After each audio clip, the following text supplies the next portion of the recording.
Operation Sindoor కి సంబంధించిన ఓ shocking fact బయటపెట్టారు విదేశాంగ మంత్రి జయశంకర్.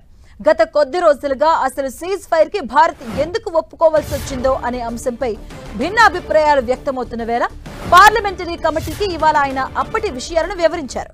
ఆపరేషన్ సింధూర్ చేపట్టిన సమయంలో అమెరికా నుంచి ఫోన్ కాల్ వచ్చిందని, అయితే పాకిస్తాన్ చాలా పెద్ద దాడికి రెడీ అవుతుందని తమతో చెప్పగా తాము అంతకంటే పెద్ద దాడి చేస్తామంటూ తిప్పికొట్టినట్లుగా చెప్పారు. అంతేకాదు, పాక్ ఫైర్ చేస్తే మేము ఫైర్ చేస్తామని, దాడి చేస్తే ప్రతిదాడి చేస్తామని స్పష్టంగా చెప్పినట్లు పార్లమెంటరీ కమిటీ సభ్యులకు వివరించారు.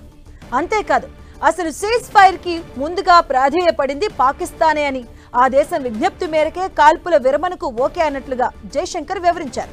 అంతేకాదు, ఈ విషయంలో ఎలాంటి మధ్యవర్తులు ప్రమేయం లేదని మరోసారి స్పష్టం చేశారు.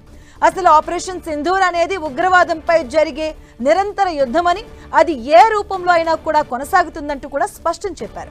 ఇక కేంద్ర మంత్రి వివరణతో అమెరికా కానీ మరొకరు కానీ కాల్పుల విరమణపై సందేహాలు పెట్టుకోవనక్కర్లేదంటూ అర్థమవుతుంది. మరి ఈ విషయంపై ఇంకో దేశం జోక్యం అనవసరమని ఇప్పటికే చాలాసార్లు చెప్పినా ఇంటర్నల్ గా చాలా మంది ఇంకా అమెరికా జోక్యంతోనే కాల్పుల విరమణ కుదిరిందనే సందేహంలో ఉన్నారు.